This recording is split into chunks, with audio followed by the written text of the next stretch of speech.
अस्सलाम वालेकुम नाज़रीन, मैं हूं सलवा स्नैन और आप देख रहे हैं सूर्या न्यूज़ HD। आइए नजर डालते हैं आज की अहम खबरों पर। कौमी नज़्म ने हमको अपने वतन तारीख कौम का मालिक बनाकर आज़ाद खुद मुख्तार कौम की हैसियत से तारीख में पहचान दी। बलोचिस्तान के लोग फैसला कर अपनी सरजमीन पर इत्तेहाद से तरक्की और खुशहाली की तरफ लेकर जाएंगे।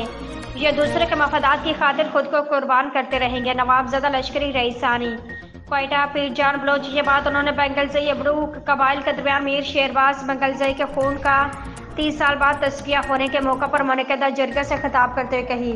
नवाबज़दा हाजी लश्करी खान रईसानी ने तस्फिया में किरदार अदा करने पर सरदार कमाल खान बंगलजई व दिगर कबाइली उमायदीन का शुक्रिया अदा करते हुए कहा कि बलोचिस्तान सैकड़ों साल पहले जब मर्ज़ वजूद में आए तो यहाँ आबाद कौमों ने अपने इस कौमी वतन को बलोचिस्तान का नाम देकर रस्म व रिवाज और कौमी नज़्म का तयन किया कि इस सरजमीन पर कौमें के नस्लों के तहत अपनी ज़िंदगियाँ गुजारेंगे। नस्लों में कौमों के बोदोबाश आपस के ताल्लुकात, कबायली रंजिशों और तनाज़ात के हल के असूल शामिल थे।